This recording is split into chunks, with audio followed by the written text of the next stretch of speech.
প্রিয় ছাত্র বন্ধুরা, এতক্ষণ বক্তৃতার প্রতিযোগিতা গেছে কে কত তাড়াতাড়ি শেষ করতে পারে, এবং প্রধান বক্তা হিসাবে আমি এখন বুঝে ফেলেছি যত তাড়াতাড়ি বক্তব্য শেষ করা যাবে তত বেশি কংগ্রেচুলেশন এবং শুভেচ্ছা আপনাদের থেকে পাওয়া যাবে। কারণ ইতিমধ্যেই আমাদের বক্তৃতা শুনতে শুনতে ধৈর্যের একটা পর্যায় পর্যন্ত পৌঁছে গেছি আমরা। তো আমরা আরেকটু সময় নিতে চাই, আপত্তি নেই তো? সম্মানিত বন্ধুরা, আমি প্রশ্নোত্তরে শুরু করেছিলাম, এই জন্য এখন আর আনুষ্ঠানিকতা বলছি না। আমি কয়েকটি বিষয় শুধু আপনাদেরকে একটু দৃষ্টি আকর্ষণ করব, অনুরোধ জানাবো। মেডিকেলে ভর্তি হওয়ার সুযোগ পেয়েছেন, অনেক বড় ডাক্তার হবেন। আমরা আপনাদেরকে শুভেচ্ছা জানাই, অভিনন্দন জানাই এবং আল্লাহর কাছে আপনাদের জন্য দোয়া করি। আমরা শুধু পরকালের কথা বলি না, দুনিয়ার জীবনের জন্য আপনি একজন সফল ডাক্তার হতে পারেন। আল্লাহ যেন আমাদেরকে সেই তৌফিক দান করেন। বড় ডাক্তার হবেন, যিনি যত বড় হবেন তার মর্যাদা তত বেশি, তার দায়িত্ব তত কম, ঠিক না? যিনি যত বড় ডাক্তার হবেন মর্যাদা তত বেশি, দায়িত্ব তার কম না, দায়িত্ব বেশি, মর্যাদাও বেশি। একটা রিক্সায় যাত্রী চড়ে দুইজন, এই রিক্সাটা যদি অ্যাক্সিডেন্ট করে তাহলে কতজন যাত্রী আহত হওয়ার সম্ভাবনা আছে? তিনজনই মারা যাওয়ার সম্ভাবনা আছে। কোথাও শুনেছেন একটা রিক্সা অ্যাক্সিডেন্ট করে তিনজনই মারা গেছে? আরে আর হওয়ার কথা না। কিন্তু একটা বাস তার চেয়ে একটু দ্রুতগামী যান, তার গুরুত্ব বেশি, মর্যাদা একটু বেশি। এইটা যদি অ্যাক্সিডেন্ট করে ক্ষতিটা রিক্সার চেয়ে কম না, যেহেতু এর উপকারিতা বেশি। Opposite and equal reaction. এবার আপনি বাস থেকে আরেকটু বিমান, এই বিমান যত দ্রুত আপনাকে ঢাকা পৌঁছে দিবে, এই বিমানটি যদি কোনো কারণে বিপদগামী হয় তাহলে এর 35 জন যাত্রী, বুদ্ধিমতী মানে যে কোনো ভাবে হোক 35 জন যাত্রী বেঁচে যাবে। কারণ এটা বিমান, ভাড়া বেশি, এই গ্যারান্টি বেশি এবং বেঁচে যাওয়ার সম্ভাবনা বেশি। সাদা ভাত রেখে দেবেন, পরের দিন সকালে পানি দিয়ে মজা করে খাওয়া যায়। এটার জন্য আমার বাংলাদেশে উৎসবও হয়। কিন্তু কোথাও শুনেছেন পোলাও, বিরিয়ানি 3 দিন রেখে পরের দিন উৎসব করে খাওয়া হচ্ছে? বরং আপনারা চিকিৎসকরাই বলেন খবরদার তেলের ভাত সাবধানে খেতে হবে, মজা বেশি, একটু খেয়াল করে খাবেন, দেখবেন ফ্যাটের সাথে এটার আবার কোনো প্রবলেম আছে কিনা, তাহলে একটু সতর্কতার সাথে খেতে হবে। যদি প্রেশার থাকে তাহলে একটু চিন্তা ভাবনা করে খাবেন। আর যদি কোনো রকম দেখেন যে পোলাওটা একটু এদিক সেদিক হয়ে গেছে তাহলে ডোন্ট টাচ ইট। পরের দিন পানি দিয়ে তো খাবার দূরের কথা, ধারে কাছেও যাবেন না। কেন? সাদা ভাত পরের দিন পানি দিয়ে পান্তা ভাত করে সুন্দর নাম দিয়ে উৎসব করে খাচ্ছেন, কারণ এটা সাদা ভাত। আমি বাংলায় পড়া লোক, আমি নষ্ট হলে এই দেশের কিচ্ছু যায় আসে না। আমি জাস্ট শফিকুল ইসলাম মাসুদ, আমার মতো লোক নষ্ট হলে এই দেশের কিচ্ছু হবে না। কিন্তু আপনি আব্দুল করিম, আপনি doctor, you are so genius. A genius has studied shown to break the existing. Please ছাত্র বন্ধুরা, যিনি জিনিয়াস, যিনি প্রতিভাবান, তার কাজই হচ্ছে এই সমাজটাকে ভেঙে ফেলতে হবে। এটা আমার কথা না। আপনি বলবেন যে মাসুদ ভাই এসে ভাঙচুরের বক্তব্য শুরু করছে। No, a genius has studied shown to break the existing. আপনাকে এই পৃথিবীটা যেভাবে পেয়েছেন এটাকে ভেঙে ফেলতে হবে। and the next customs of the society.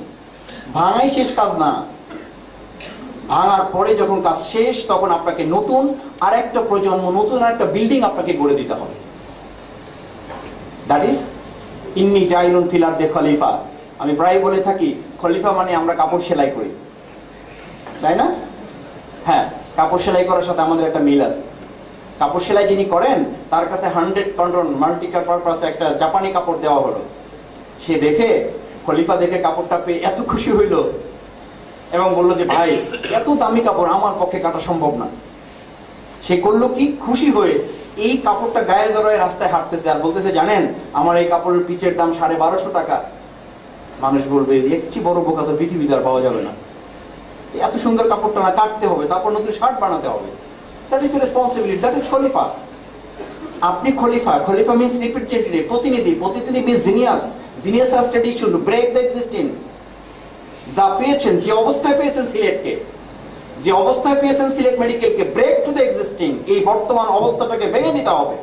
and then customs of the society, নতুন আর একটা সুন্দর ইসলামী পরিপাটি সাজানো গোছানো অন্যায় মুক্ত অশ্লীলতা মুক্ত মাদক মুক্ত আর একটা সুন্দর সিলেট মেডিকেল কলেজ গড়ে দেওয়ার দায়িত্বের নাম হচ্ছে genius tradition to break the existing. It is our first দাওয়াত। আমাদের প্রথম দাওয়াত হচ্ছে আপনি যত বড় গুরুত্বপূর্ণ তত বড় এই মর্যাদাপূর্ণ কাজটি আপনাকে করতে হবে। দ্বিতীয় হচ্ছে এটি কিসের উপরে ভিত্তি করে? আপনাকে ডাক্তারের জন্য যদি উদাহরণ দেওয়া হয় তাহলে আপনাকে উদাহরণ দেওয়া হয় ইউরোপ কান্ট্রি ডাক্তারের কথা, but it is not example. এটা আমাদের জন্য এক্সাম্পল না, আমাদের আরো ভালো এক্সাম্পল আছে। We have nicely glorious past. আমাদের ইউরোপ কান্ট্রির অন্য একজন ডাক্তারের কথা শুনিয়ে আমাদেরকে ইমপ্রেস করার কোনো দরকার নেই। আমাদের জন্য সুন্দর উদাহরণ আছে, আমাদের আল রাজি আছে, আমাদের এই পৃথিবীর সেরা শ্রেষ্ঠ ডাক্তার ইবনে সিনা আছে, আমাদের এই পৃথিবীর শ্রেষ্ঠ ডাক্তার আব্দুল্লাহ ইবনে আল বায়তার, যিনি পুস্তক রচনা না করলে এই পৃথিবীর এখনকার অ্যানাটমি, এই পৃথিবীর ফার্মাকোলজি, এই পৃথিবীর আরো যে আছে আমাদের সেই বইগুলো আবিষ্কার করার সুযোগই তারা গ্রহণ করতে পারতো না। সেই কথা আপনাকে কেউ বলে দেবে না।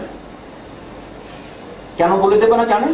আমাদের স্যাররা, মাফ করে দেবেন, আমাদের শিক্ষকবৃন্দ আছেন, সামনেও আছেন, আমি মাপ চেয়ে বলছি, রাজশাহী মেডিকেল কলেজের আপনাদের মতোই ডাক্তার, ডাক্তার আব্দুল করিম, ভারতের মন্টেগোমারি তখনকার প্রিন্সিপাল, কলকাতা মেডিকেল কলেজে তিনি গিয়েছেন সেখানকার উচ্চশিক্ষার জন্য। দুপুরের টিচার, দুপুরের জোহরের নামাজের সময় হয়েছে, আপনি পড়াশোনা করবেন, কোনো অসুবিধা নাই, বড় ডাক্তারও হবেন। ডাক্তার আব্দুল করিম ক্লাস করতেছেন, ক্লাস হচ্ছে, প্রিন্সিপাল সাহেব ক্লাস নিচ্ছেন, সব ছাত্ররা বসে আছে। ডাক্তার আব্দুল করিম হাত জাগিয়ে যখন জোহরের নামাজের সময় হয়েছে তিনি হাত জাগিয়ে নামাজের জন্য সময় চাইলেন। স্যারের জবাব ছিল, science and religion can go together. নামাজ এবং মেডিকেল একসাথে চলতে পারে না। হয় নামাজ পড়ো নাহলে মেডিকেলে পড়ো, হয় মেডিকেলে পড়ো নাহলে নামাজ ছাড়ো। Science and religion can go together. স্যারকে রিকোয়েস্ট করে নামাজে গিয়েছেন, ভালো করে পড়েছেন, ভালো রেজাল্ট করেছেন। অনুভূতি ব্যক্ত করার জন্য আব্দুল করিমকে মাইকের সামনে ডাকা হয়েছে। দাঁড়িয়ে বললেন, আজকে আমার কোনো কথা নেই, স্যার যদি আমার বেয়াদবি না নেন তাহলে একটা কথা বলে আমার বক্তব্য শেষ করতে চাই। Science without religion can't go together. আজকে সিলেট ওসমানী কলেজের এই ছাত্র বন্ধুদেরকে মেডিকেল কলেজে না গোটা পৃথিবীর মানুষের সামনে হাত জাগিয়ে বলতে হবে, বিজ্ঞান এবং ধর্ম একসাথে চলতে পারে না। এই কথাটা এখন আর সত্য নয়, এখন সত্য হচ্ছে ধর্ম ছাড়া বিজ্ঞান চলতে পারে না, অচল, অন্ধ, অর্থহীন, অথর্ব, এবং সেই বিজ্ঞান মানুষকে কল্যাণ দিতে পারে না, অন্ধকারের দিকে যাত্রা শুরু করে দেয়। সেজন্যই এখন মসজিদে লেখা আছে, অনুগ্রহ করে মোবাইলটি বন্ধ রাখবেন আর জুতা চোর থেকে সাবধান। মানে হচ্ছে আপনাকে মনে করিয়ে দেওয়া হচ্ছে বিজ্ঞানের জয় জয়কার, আমরা এখন মোবাইলের যুগে পৌঁছে গেছি, কিন্তু জুতা চোর থেকে আমরা বাঁচতে পারিনি। আধুনিক যুগে আমরা অনেক বড় উপরে চলে গেছি, কিন্তু জুতা চোর আমাদের পিছনে লেগেছিল, জুতা চোর আছে এবং জুতা চোর থাকবে। বিকজ এই আধুনিকতা আমাদের জুতা চোর থেকে মুক্তি দিতে পারেনি। কত চমৎকার আধুনিকতা! আধুনিকতা হচ্ছে, আবারও বলি ছাত্র বন্ধুরা, কথা তো কথা বলার জন্য, ভালো লাগতে পারে, না লাগতে পারে, পছন্দ হতে পারে, নাও হতে পারে। আমার বলার স্বাধীনতা আছে, আপনার শোনার স্বাধীনতা আছে, গ্রহণ না করার স্বাধীনতা আছে। এই আধুনিকতার নাম দেওয়া হয়েছে এখন মাত্র 2 টাকা। আমরা ইউনিভার্সিটিতে শুনতাম, আমাদেরকে বলা হতো যে আধুনিক এখন স্মার্ট ছেলেকে যার চুল অনেক বড়। আমাদের ইউনিভার্সিটিতে অনেক বড় লম্বা চুল লাগে স্টুডেন্ট, হঠাৎ করে দেখি চুল নাই, সে আধুনিক হয়েছে, বলছে আমি তোমাদের চেয়ে একটু এক্সট্রা অর্ডিনারি, তোমাদের বড় চুল, আমার তোমাদের চুল ছোট, আমার একটু বড় চুল, এক্সট্রা, আমি সামথিং এক্সট্রা। খুব ভালো কথা। হঠাৎ দেখি একেবারে চুল নাই, কি খবর নাফিস, তোমার যে চুল নাই? বলছে আর বলো না, বিরাট বিপদে পড়েছি, এই চুল নিয়ে রিক্সায় যাচ্ছি, জনৈক যুবক আমার পিছন নিয়েছে। হঠাৎ আমি ডানে যাই, সেও ডানে যায়, আমি বামে যাই, সেও বামে যায়। কিছুক্ষণ পর রিক্সা থামিয়েছি, থামার পরে যখন আমার মুখোমুখি হয়েছে তখন বলছে, ও সরি ভাই, আমি বুঝতে পারিনি। রাগ করে এসে চুল কেটে ফেলেছি। চুল শুধু কেটেই ফেলেনি, পুরোটা ফেলে দিয়ে আমরা ন্যাড়া সমিতি করেছি। চুলই রাখবো না, দেশের অর্থনৈতিক কোষাগারে আমরা টাকা জমাবো। আমরা সাবান ব্যবহার করব না, শ্যাম্পু ব্যবহার করব না, চিরুনি ব্যবহার করব না। আমরা ন্যাড়া সমিতি গঠন করে দেশের অর্থনৈতিক উন্নয়নে ভূমিকা পালন করব। আমি বললাম, এটা কি কোনো কমিটি হয়েছে? বলছে, জি মাসুদ ভাই দোয়া করেন, আমরা একটা কমিটি করে ফেলেছি, সামনে আমাদের কনফারেন্স। মাত্র কিছুদিন পর তার সাথে দেখা, ক্যাপ মাথায়। কি ব্যাপার ভাইয়া? বলছে, মাসুদ ভাই আর বলবেন না, সমস্যা বিরাট। কি সমস্যা? নেড়া মাথা তো, মাথায় রোদ পড়ে, গরম লাগে, মাথায় একটু তেল দিয়ে আসছি, তো তেল তো আর মাথায় থাকে না, পুরো শরীর তেলে ভিজে যাচ্ছে। তার চেয়ে মজার ব্যাপার হলো, তেল যখন দেই মাথাটা এত চকচক করে যে আশেপাশের লোকরা এসে আমার পাশে দাঁড়িয়ে মাথা আশ্রয়। Just I am mirror. আমি এখন চাই না, আমার সাথে আশেপাশের লোকরা ভিড় জমাইছে, আমাকে দেখে এখন মাথা আশ্রয়। বাধ্য হয়ে ক্যাপ পড়া শুরু করেছে। Then next, that is modernism. আমাদের আধুনিকতা, আমাদের তরুণ বন্ধুদেরকে আধুনিক করার প্রক্রিয়া গঠন করা হয়েছে। It is latest model. তারপরে প্রক্রিয়া নেওয়া হয়েছে, বন্ধুকে আর একটা পথ দেখানো হয়েছে। বলছে, এটা যেহেতু হবে না, তাহলে আমরা নতুন প্রক্রিয়া গঠন করেছি। চুল একেবারে বড় না, নাও রাখা না, মাঝামাঝি। That is latest model. It's name off party shirt. দেখেছেন না? পার্টি বসিয়ে দিয়ে উপরে কিছু রাখে, নিচে দিয়ে সমান করে ফেলে দিচ্ছে। That is party shirt. Because say modern. Please কেউ মাইন্ড করবেন না, আমি কষ্ট দেওয়ার জন্য বলছি না, আমি বন্ধুদেরকে কংগ্রেচুলেট করি। আমি তাদেরকে বলি, তোমরা আমাদের থেকে একটু আলাদা হওয়ার জন্য, নিজেকে একটু আধুনিক করার জন্য যে উদ্যোগগুলো গ্রহণ করেছো, তুমি কি একবার এই আধুনিকতার জন্য উদ্যোগ নেও তো? তোমরা সবাই মিলে বলো তো। সেই জন্মের পর থেকে শুরু করে এক নাগারে অক্সিজেন গ্রহণ করে আসছি, আর ভালো লাগছে না, ক্লান্ত হয়ে গেছি, এখন অক্সিজেনের পরিবর্তে কার্বন ডাই অক্সাইড গ্রহণ করতে চাই। আমরা সবাই মিলে সিদ্ধান্ত নিয়েছি, মৌলবাদীরা, হুজুররা, মাদ্রাসার ছাত্ররা, জামাত ইসলামী ছাত্র শিবির, এরা অক্সিজেন গ্রহণ করে, আমরা আর অক্সিজেন গ্রহণ করবো না। আমরা কার্বন ডাই অক্সাইড গ্রহণ করবো, অক্সিজেন ত্যাগ করবো। আমরা আলাদা জাতি। বলো। বলছে, না আমার সাথে এটা তো সম্ভব না, আর এর মধ্যে তো কোনো শান্তিও নাই, মৃত্যু নিশ্চিত। আমি বললাম, আল্লাহ রাব্বুল আলামিন আমাদের পৃথিবীতে যখন পাঠিয়েছেন তখন আমাদেরকে এই কথা বলেন নাই যে তোমরা ওখানে গিয়ে কি করবা? এটা নিজের আলাপ আলোচনা করে, পরামর্শ করে, জাতীয় সংসদে 300 জন মিলে একটা সিদ্ধান্ত নেবে, সেই সিদ্ধান্ত অনুযায়ী তোমরা চলবা। জাতীয় সংসদে 300 জনের সিদ্ধান্তের উপরে চলার জন্য এই পৃথিবীতে মানুষ পাঠানো হয়নি। আমাদেরকে যখন পাঠানো হয়েছে তখন আমাদেরকে গাইডলাইন দিয়ে দেওয়া হয়েছে, সেটি পড়তে হবে, পড়তে হবে এবং পড়তে হবে। সেই জন্য আল-রাজির কথা বলেছি, সেই জন্য ইবনে সিনার কথা বলেছি। আল-রাজির ব্যাপারে এই পৃথিবীতে এখনো পর্যন্ত তিনি হচ্ছেন most original and respectable doctor in this just now situation. এখনকার সময় পর্যন্ত তিনি most original and respectable physician. আমাদেরকে তার কথা কেউ বলেন, আমাদেরকে ডাক্তার আব্দুল করিমের কথা কেউ শোনাবে না। কেন শোনাবে না? সেই কথায় দ্বিতীয় আসছে। এই পথে একটু শৃঙ্খলা আছে, আপনাকে শৃঙ্খলা কেউ মানতে দিবে না। শৃঙ্খলাতে কষ্ট। ছাত্র শিবির ভয় দেখায়, ছাত্র শিবির করবা, একবারে জীবন শেষ। ফজর নামাজের সময় নামাজ পড়তে ডাকবে, বুঝতে পারছো? মেডিকেলে পড়ে এটা সম্ভব? আমরা 3টা পর্যন্ত পড়তে হয়, ওনরা কি বুঝবে? ওনরা হুজুর মাদ্রাসায়, কি ওখানে একটা মাদ্রাসা আছে, ওই মাদ্রাসায় ওনরা পড়াশোনা করে, ওনরা কি জানে? ওনরা আমাদের মতো 3টা পর্যন্ত পড়ে?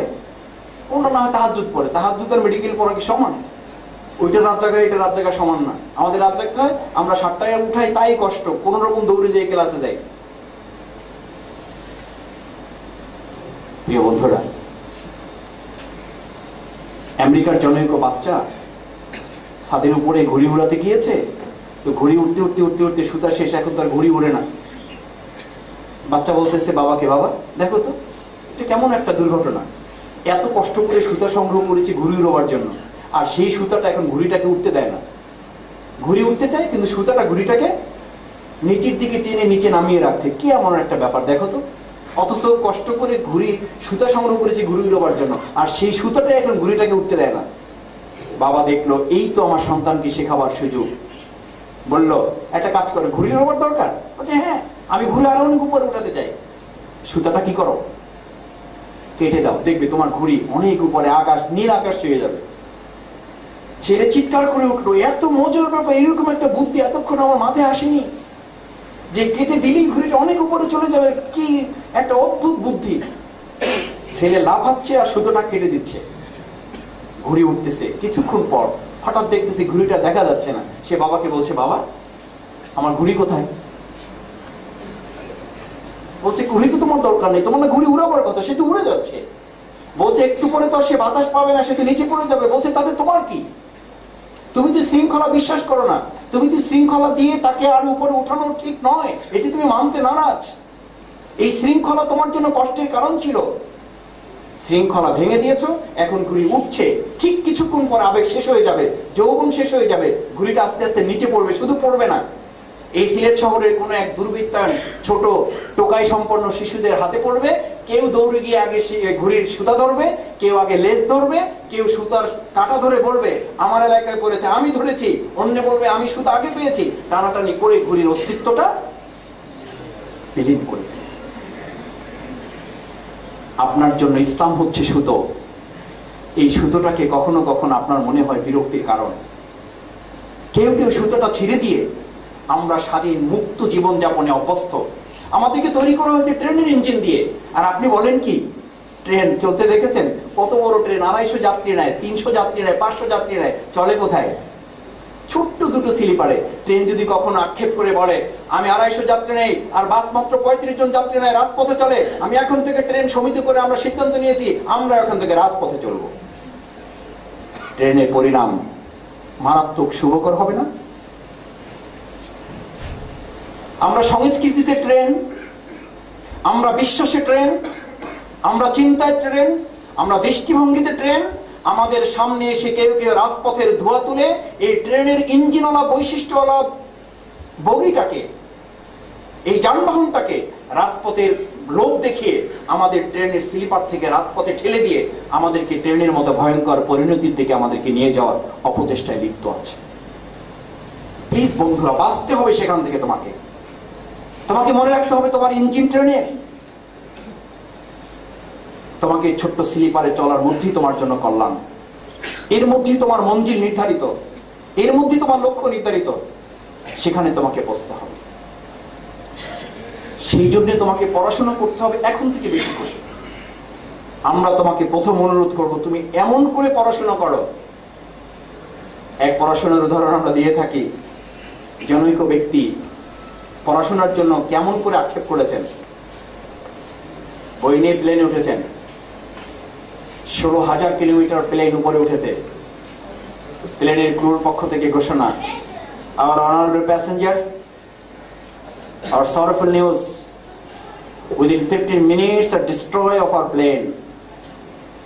যান্ত্রিক ত্রুটির কারণে 15 মিনিট পর আমাদের প্লেনটা নষ্ট হয়ে যাচ্ছে, ধ্বংস হয়ে পড়ে যাচ্ছে, সো বি কেয়ারফুল। সবাই সতর্ক হন। সবাই সতর্ক, হাউমাউ চিল্লাচিল্লি কান্নাকাটি করতেছে, কেউ বাচ্চা নিয়ে আক্ষেপ করতেছে, বকাবকি গালিগালাজ করতেছে।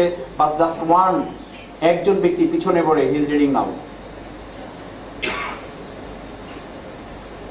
কেবিন ক্রুর একজন গিয়ে জিজ্ঞেস করতেছেন, আপনি কি পড়তেছেন?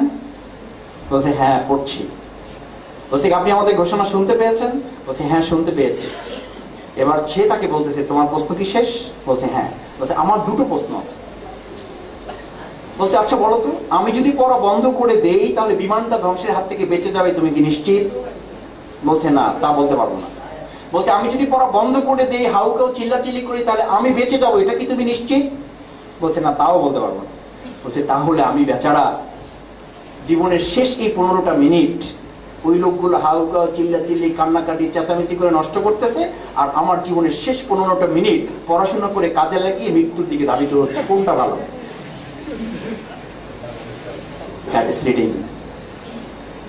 আপনি এই লোকটির কথা শুনেছেন?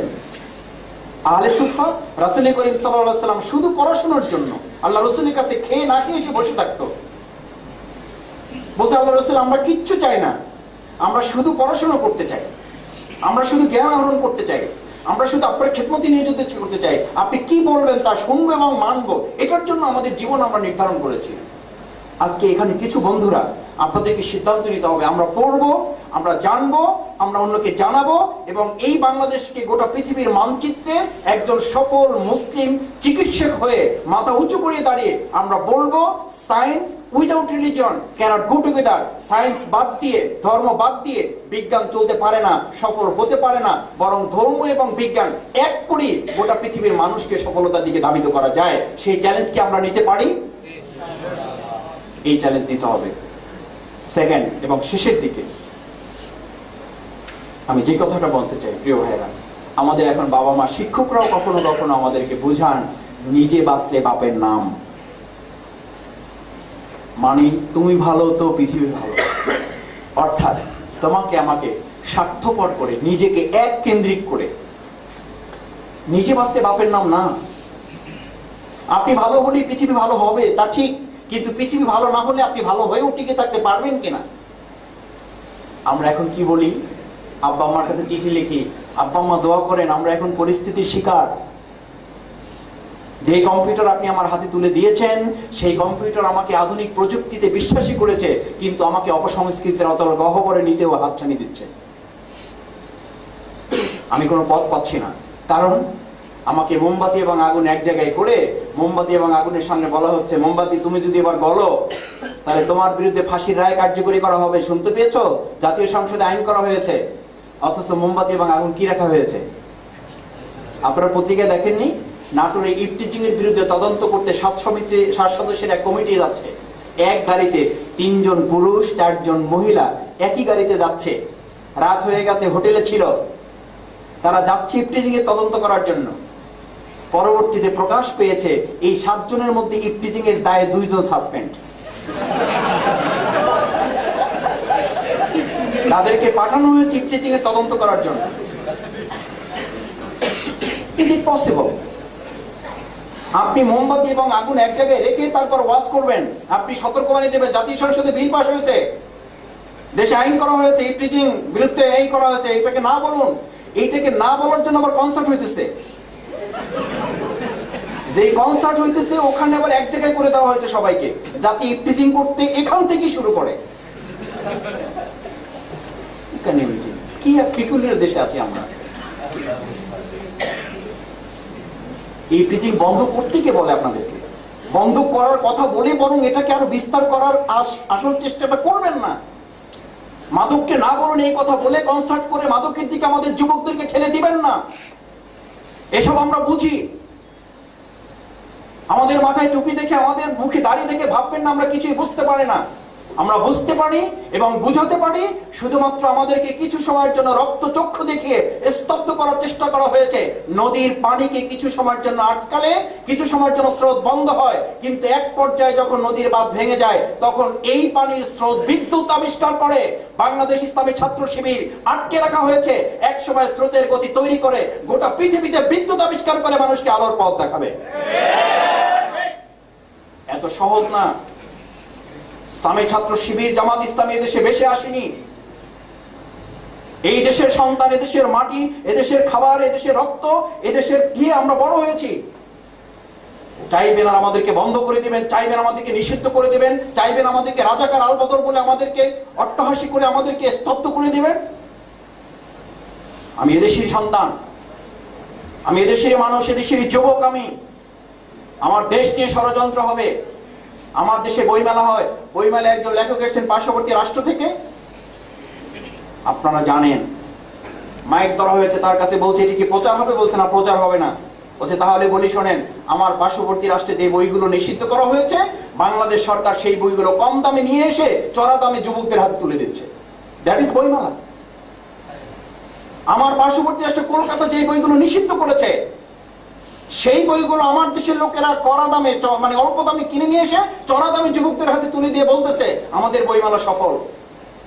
আমরা স্পষ্ট ভাষায় বলতে চাই, বইমেলাও সফল হয়েছে, পার্শ্ববর্তী রাষ্ট্রের চাপিয়ে দেওয়া অপসংস্কৃত তারা সফল করেছে। আমাদের দেশ তারা দখল করবে না, আমাদের যুবকদের চরিত্র নষ্ট করে দেশটাকে নৈতিকভাবে তারা ধ্বংস করার পরিকল্পনা গ্রহণ করেছে। প্লিজ প্লিজ বন্ধুরা, ছাত্র শিবির, আমি আবারও বলি, কারো ছাত্র শিবির করতে হবে না, কিন্তু বলুন তো, ছাত্র শিবির না করে আপনি যেই পথের যাত্রী হওয়ার জন্য আহ্বান পাচ্ছেন, সেই পথের যাত্রীদের গডফাদার যারা, টি.এস. এলিয়ট, ইসলাম বাদ দিয়ে, গড বাদ দিয়ে, আল্লাহর চিন্তা বাদ দিয়ে, সৃষ্টিকর্তার চিন্তা বাদ দিয়ে, আমি সেই গল্প আপনাদেরকে আগেও বলেছিলাম, আপনারা জানেন, ইতিহাস খ্যাত, এটি বারবার আমাদের স্মরণ করতে হবে। টি.এস. এলিয়ট টাইটানিকের যাত্রা শুরু করে বলেছিলেন, our honorable passenger, it's not only Titanic, it's many a state, so drink and be merry। সম্মানিত যাত্রীরা, এই টাইটানিক এরকম মজার আসর বসেছে। টি.এস. এলিয়টের বক্তব্য, it's not only Titanic, it's many a state, so drink and be merry। সব আয়োজন আছে, খাও দাও ফুর্তি করো, it's not described।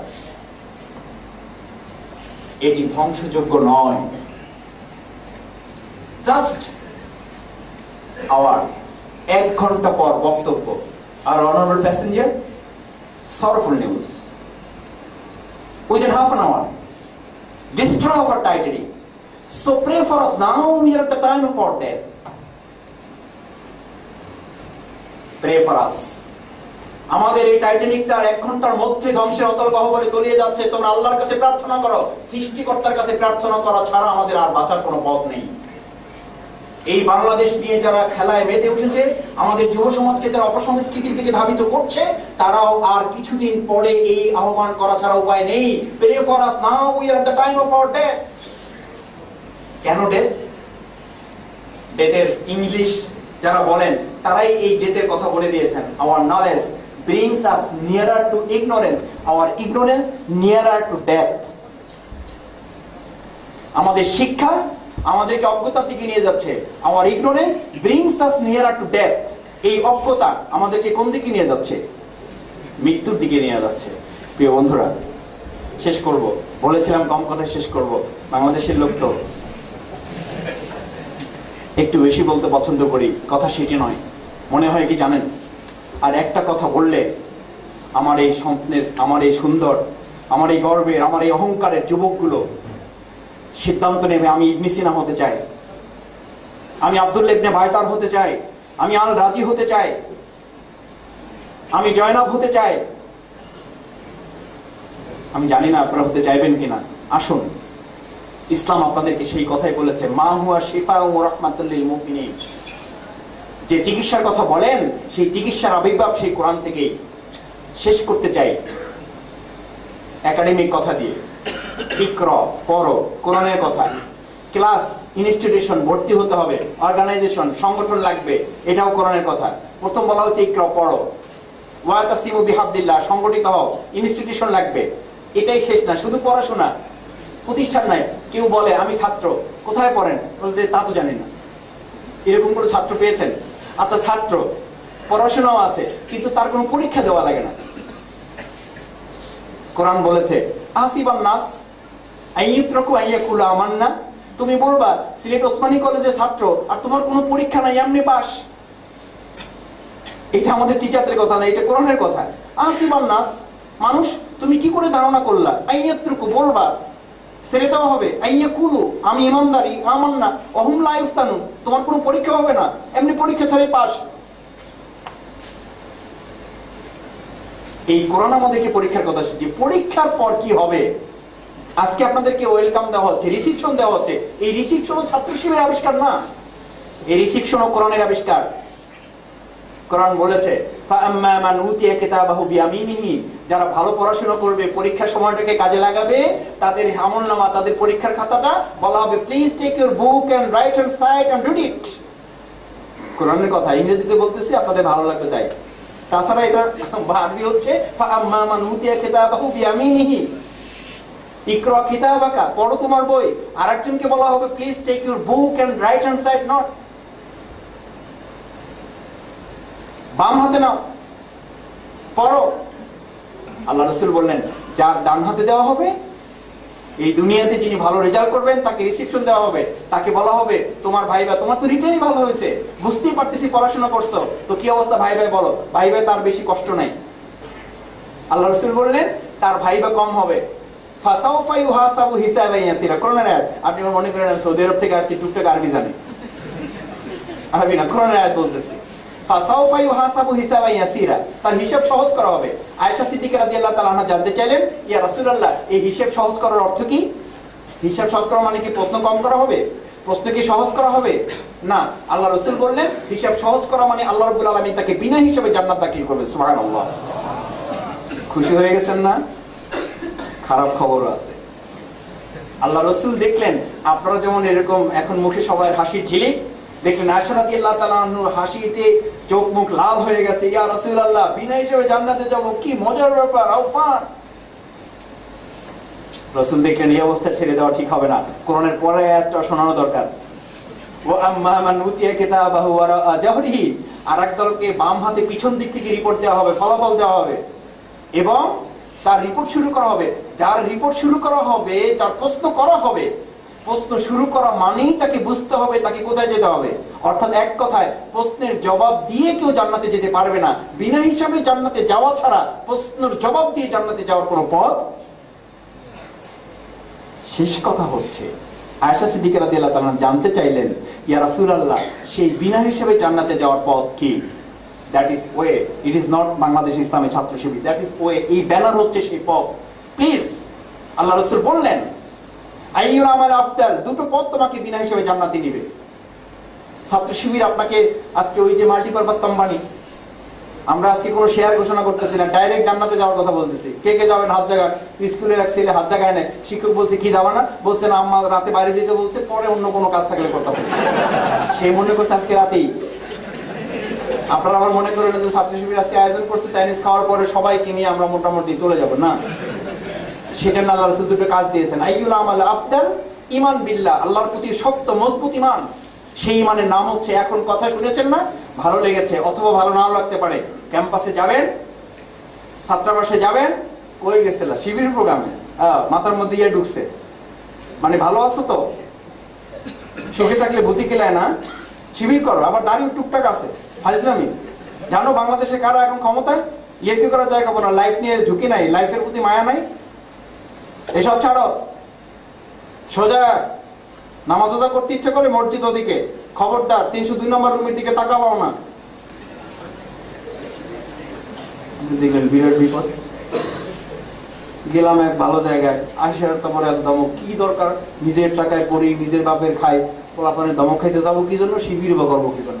আল্লাহ বর্ষা ভাই, আপনি যেটা বলছেন আমি বুঝতে পারছি, আমি এখন থেকে নিরপেক্ষ লোক, একদম 100% নিরপেক্ষ, আমি কোনো ইসের মধ্যে নেই। আপনি বলতে হলে আপনি মাফ করে দিন ভাই। আল্লাহ রাসূল বললেন আফদালু ঈমান বিল্লাহ, শক্ত মজবুত ঈমান। ঈমান কি?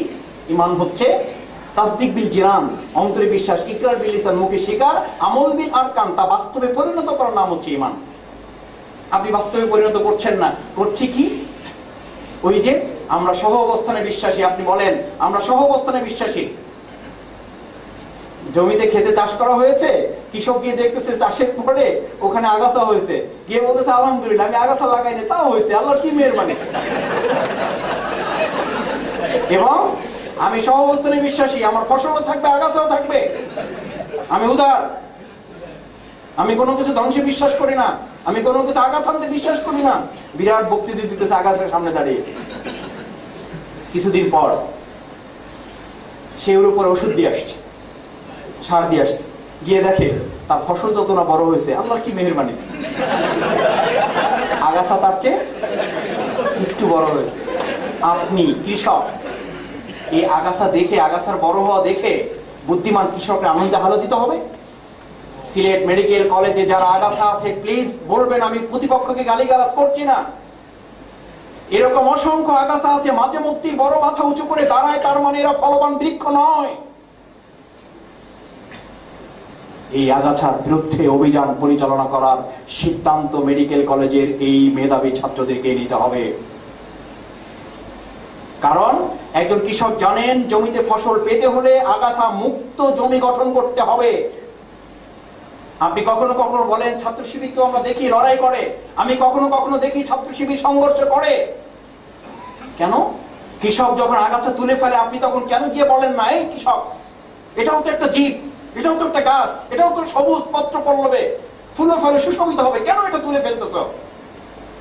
যে কৃষক এই কাজ করবেন তাকে কেন আপনি বাহবা দেন না? যে বলছে আমার ফসল থাকবে আগাছাও থাকুক, কিছুদিন পরে পোকা পড়ছে।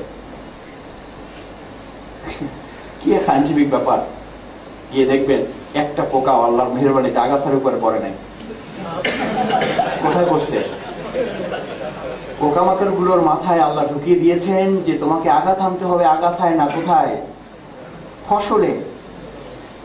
আমাদের ক্যাম্পাস গুলোর এই পোকামাকড় গুলোর মাথায় ঢুকিয়ে দেওয়া হয়েছে অন্য কোথাও আঘাত হানলে হবে না, আঘাত হানতে হবে ছাত্র শিবিরের উপরে। এই ছাত্র শিবির হচ্ছে এই পৃথিবীর ফসল। এই ফসলগুলো টিকে থাকলে মানুষ উপকৃত হবে।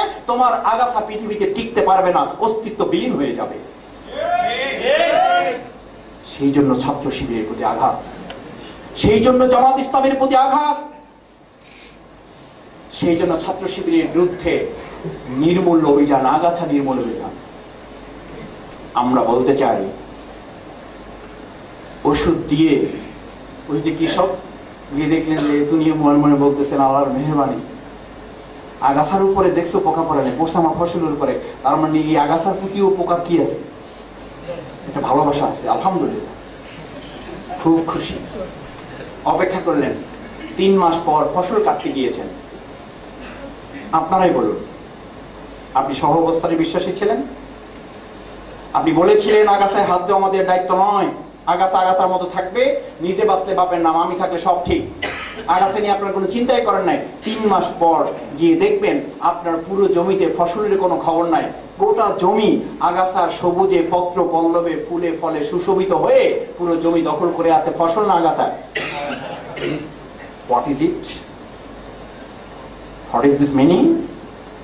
Meaning is এই সমাজে আগাছা কেউ লাগায় না, নিজেরা জন্ম হয়, নিজেরা প্রভাব সৃষ্টি করার চেষ্টা করে। তাদেরকে যদি কেউ প্রতিদমিত না করে, তাদেরকে যদি কেউ উৎপাটন না করে, তাদের বিরুদ্ধে যদি কেউ সিদ্ধান্ত না নেয়, তাহলে এই আগাছাগুলো নামাজি ছাত্রদের মধ্যে প্রভাব সৃষ্টি করে পুরো ক্ষেত আগাছায় দখল করে আমাদের মসজিদগুলো নষ্ট করে দেবে। নামাজি ছাত্রদেরকে বিতাড়িত করে ইসলাম মুক্ত বাংলাদেশ করার জন্য চক্রান্ত তারা করবে। তার আগেই আপনাকে সিদ্ধান্ত নিতে হবে, আপনি কি বাংলাদেশকে ইসলাম মুক্ত বাংলাদেশ করে গড়ে তুলতে দিবেন, নাকি আগাছাকে মুক্ত করে বাংলাদেশে ফসলের একটি বাংলাদেশ আপনি গড়ে তুলবেন। বাংলাদেশ ইসলামী ছাত্র শিবির সেরকম সবুজে ফুলে ফলে পত্র পল্লবে একটি সুন্দর বাংলাদেশ গড়ার জন্য কাজ করতে চায়। আমরা কি একসাথে মিলে কাজ করতে রাজি আছি ইনশাআল্লাহ? আসুন প্রিয় বন্ধুরা, মিছিল করতে হবে না, ক্যাডার হয়ে আপনাকে আমাদের মারামারিতে অংশগ্রহণ করার জন্য আজকের এই অনুষ্ঠান না। আপনি নিজে পরিবর্তন হন, আমরা পরিবর্তনের জন্য সিদ্ধান্ত নিতে চাই। কোরআনের বক্তব্য দিয়ে শেষ করছি, ইন্নাল্লাহা লা ইউগাইয়িরু মা বিকওমিন হাত্তা ইউগাইয়িরু মা বিআনফুসিহিম। আপনার পরিবর্তনের পরে বাংলাদেশের পরিবর্তন নির্ভর করে। আসুন, যারা দিন বদলাতে চায় তারা দিন বদলাতে চায় না, তারা নিজেদের ভাগ্য শুধু পরিবর্তন করতে চায়। আমরা বলতে চাই দিন বদলাতে হলে আগে নিজেদেরকে পরিবর্তন বদলাতে হবে। আসুন, ছাত্র শিবির আমাদেরকে বদলাবার জন্য, আমরা যেখানে আছি সেখান থেকে একজন ভালো মানুষ করার জন্য, ভালো মুসলিম সফল চিকিৎসক বানাবার জন্য কাজ করছে। আজকে আমাদের বন্ধুরা বলে তোমাদের তো কোনো চিন্তা নাই, ডাক্তারি পড়তেছো। ওই যে বললাম একজন ডাক্তারের সাথে টুকটাক সংসার করি, তো তাকে লোভ দেখায়, বলে যে তোমাদের তো কোনো চিন্তা নাই, তোমাদের তো অমুক অমুক হসপিটাল আছে, পাশ করার পরে চাকরি, আমাদের তো বেচারা বোঝো না, এই ভাইবা দিতে হবে, এই করতে হবে, সেই করতে হবে। আমি বললাম তাদেরকে বলো যে এই পৃথিবীতে যিনি আল্লাহর দ্বীনের জন্য, ইসলামের জন্য যিনি নিজেকে তৈরি করবেন, আল্লাহ নিজে তার দায়িত্ব গ্রহণ করবেন। ইয়া যে আল্লাহু মাখরাজান ওয়া ইয়ারযুকহু মিন হাইসু লা ইয়াহতাসিব। শুধু তো পরকালের কথা শোনালাম, দুনিয়ার একটু কথা বলে শেষ করছি। আল্লাহ বলছেন যিনি আমার দ্বীন মতো চলবে, আমার দ্বীনের মতো করে নিজেকে গড়ে তুলবে, ইসলামের উপরে নিজেকে টিকিয়ে রাখবে, ওয়া ইয়ারযুকহু মিন হাইসু লা ইয়াহতাসিব, সে বলবে যে আমি এফসিবিএস করে বড় ইনকাম করব। আর আল্লাহ বলতেছেন ওইটা না করলেও আমার কোনো অসুবিধা হবে না, তোমাকে এমন জায়গা থেকে রিজিকের ফয়সালা করব, ওয়া ইয়ারযুকহু মিন হাইসু লা ইয়াহতাসিব, যা কোনোদিন তুমি চিন্তাও করো নাই, এমন জায়গা থেকে তোমার ভালো চাকরির ব্যবস্থা আমি করে দেবো। এটা কার ঘোষণা? আল্লাহর ঘোষণা। আপনি যে বলতেছেন না পড়াশোনার সময় পাই না ভাইয়া, আবার শিবির করবো কখন? আল্লাহ কি বলতেছেন? আমাদের কথা না, আল্লাহর কথা। ইন তাত্তাকুল্লাহ ইয়াজআল লাকুম মিন আমরিহি ইউসরা। আপনি আল্লাহর দ্বীনের জন্য, ইসলামের জন্য, কোরআনের জন্য, দ্বীনের জন্য কাজ করবেন। আল্লাহ বলতেছেন আপনার পড়াশোনা সহ যা আছে, তাত্তাকুল্লাহ ইয়াজআল লাকুম মিন আমরিহি ইউসরা, আপনার জীবনের সকল কর্মকাণ্ড আল্লাহ আপনার জন্য সহজ করে দেবেন। আল্লাহ সহজ করে দিলে আপনার জন্য কঠিন কি? আসুন, সেই সহজ করার জন্যই ইসলামী ছাত্র শিবির আপনাদেরকে আহ্বান জানায়। আমরা ছাত্র শিবিরের পতাকা তলে আজকে খুব ভালো লাগছে, খুব ভালো লাগছে। আমি আমার অহংকারের কথা বলছি না, আমি ছাত্র শিবির কি বলি, মেডিকেলের কোনো প্রোগ্রামে আমাকে যখন আহ্বান করা হয় নিজের মধ্যে একটু অহংকার লাগে, বাংলায় পড়ছি, মেডিকেলে বক্তব্য দিব, এর চেয়ে সৌভাগ্য জীবনে কি আছে? বিশ্বাস করেন, চিটাগাংয়ে প্রোগ্রাম ছিল, বরিশালে প্রোগ্রাম ছিল, কুমিল্লায় প্রোগ্রাম ছিল, এই রিসেন্ট আমি একটা প্রোগ্রামে যাইনি। আল্লাহ সাক্ষী করে বলতেছি, শুধু আপনাদের লোভে, শুধু আপনাদের লোভে সিলেট এই প্রোগ্রামটি আমি মিস করতে পারি নাই। আমি বলছি মেডিকেলে ভাইদের প্রতি আমার একটা দুর্বলতা আছে। এক সময় ইচ্ছা ছিল আমি বিজ্ঞানে পড়াশোনা করব, পারি নাই, আমার যোগ্যতায় কুলায় নাই। যারা করতে পেরেছে তাদের প্রতি আমার উইথ রেসপেক্ট, সালাম, আমার স্যালুট। এই স্যালুটের অর্থ হচ্ছে আপনাকে আমি স্যালুট করি, কংগ্রেচুলেট করি। আসুন আপনার নেতৃত্বে আমরা বাংলাদেশকে পরিবর্তনের সিদ্ধান্ত নেই। আল্লাহ আমাদেরকে তৌফিক দান করুন। আসসালামু আলাইকুম ওয়া রাহমাতুল্লাহ।